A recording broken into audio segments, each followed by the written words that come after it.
paramédics sont sans contrat de travail depuis mars 2020, date à laquelle le gouvernement du Québec a déclaré l'urgence sanitaire.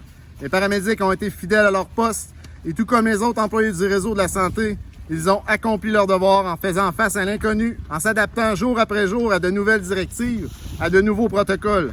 Ils ont mis l'épaule à la roue en collaborant au dépistage, à la vaccination et vont même travailler dans les centres hospitaliers pour prêter main forte au réseau.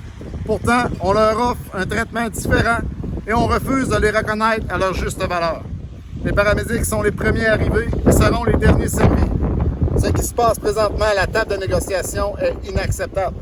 On refuse de négocier d'ailleurs les horaires de faction qui supposément ont été mis en place en 1989 par mesure temporaire. Se retrouvent 33 ans plus tard, encore beaucoup trop présents dans plusieurs régions du Québec. C'est le cas ici de Lac-Mégantic, où dans la dernière année, nous avons dû recourir à 410 heures de fermeture de services ambulanciers. 410 heures où la population, votre population, n'a pas eu droit au service qu'elle aurait dû à cause des horaires de faction. Mais rassurez-vous, chers citoyens, notre gouvernement pensera sûrement à mettre en place un autre comité qui étudiera la question.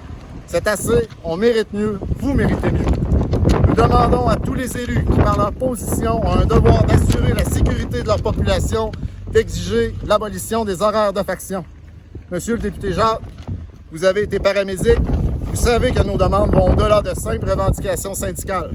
Vous êtes bien au fait de la problématique, vous étiez engagé à la régler lors de votre campagne électorale. Agissez pour le bien de votre population.